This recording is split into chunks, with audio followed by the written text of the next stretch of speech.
আমরা মেয়েদের ঘর কোনটা বলেন তো? নিজের একটা ঘর, নিজের বাড়ি, এটা শুধুই আমার। এই বাড়ির মালিকানা আমার, এই বাড়ির চাবিটা আমার। এখানে শুধু আমার রাজত্ব চলে, এখানে আমার কথাই শেষ কথা। এরকম একটা ঘর কোনটা বলেন তো? আমরা বিয়ের আগে থাকি বাবার বাড়ি, সেটার নাম হচ্ছে বাবার বাড়ি, মার বাড়ি। বিয়ের পরে শ্বশুর বাড়ি, স্বামীর বাড়ি। আমার বাড়ি কোনটা? এই প্রশ্নের উত্তর আমার বিবাহিত জীবন 14 বছর পূর্ণ হলো, কিন্তু উত্তরটা খুঁজে পেলাম না। এই প্রশ্নটা অনেক অনেক মেয়েদের, আমাদের অনেক অনেক মেয়েদের এই একটা প্রশ্ন মনের কোণে ঘুরে, আসলে আমার বাড়ি কোনটা, যেটা শুধুই আমার।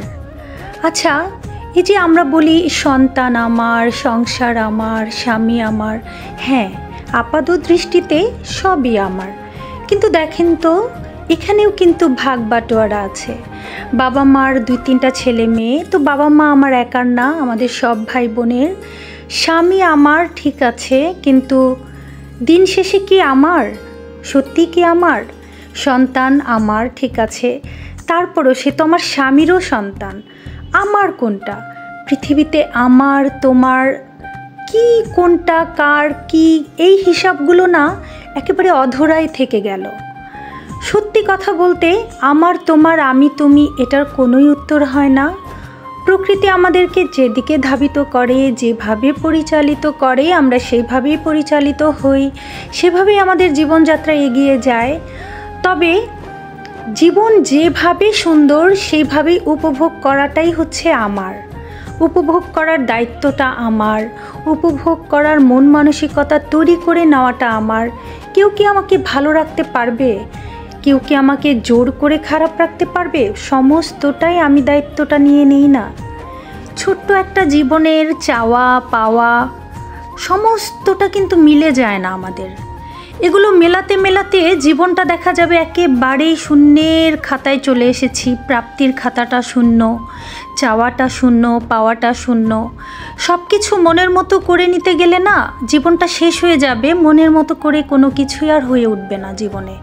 তাই যতটুকু জীবনে আছে আমাদের, শুধু সেইটুকু নিয়ে বাঁচি, সেইটুকু নিয়ে আত্মতৃপ্তির একটা ঢেকুর তুলে বলি ভালো আছি, ভালো রাখি, সবাই মিলেমিশে থাকি। কেউ যখন বলে জীবন অনেক সুন্দর, সেটাতেও হারিয়ে যাবেন না। কেউ যখন বলে জীবন অনেক বিষাদের, সেটাতেও হারিয়ে যাবেন না। আপনি আপনার মতো করে জীবন কাটাবেন। আমরা সবাই, প্রত্যেকটা মানুষ নিজস্ব জীবনে বাঁচি। এক একজনের নিজস্বতা আসলেই এক এক রকম, এক একজনের ধরন এক এক রকম। কারো ভালো কিছু দেখেও হতাশার কিছু নেই, আবার কষ্ট দেখেও ভেঙে পড়ার কিছু নেই। প্রকৃতি প্রকৃতির মতো করে চলবে, আমরা আমাদের মতো করে চলব। 2 দিনের জীবন, কেন এত বিষাদগ্রস্ততা, কেন এত পিছুটান, কেন এত স্বপ্ন? স্বপ্ন তো দেখবই, তবে সেটা ভালো থাকার, বেঁচে থাকার। কাউকে কষ্টে রেখে, কাউকে দুঃখ দিয়ে ভালো থাকা যেমনি যায় না, তেমনি মনের ভিতরে অনেক অনেক অযাচিত প্রশ্ন, অনেক অনেক বিষাদগ্রস্ততা নিয়েও কি আমি ভালো থাকবো? দিন শেষে আমি বলবো সবই আমার। এই বাড়িটা আমার, বাবার বাড়িটা আমার, শ্বশুর বাড়িটা আমার, স্বামীর বাড়িটা আমার, সন্তান আমার, সবই আমার, আলহামদুলিল্লাহ।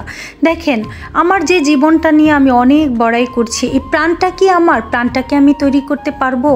কোনো একটি প্রাণ মানুষের হাতে কি আছে তৈরি করার ক্ষমতা? নেই তো।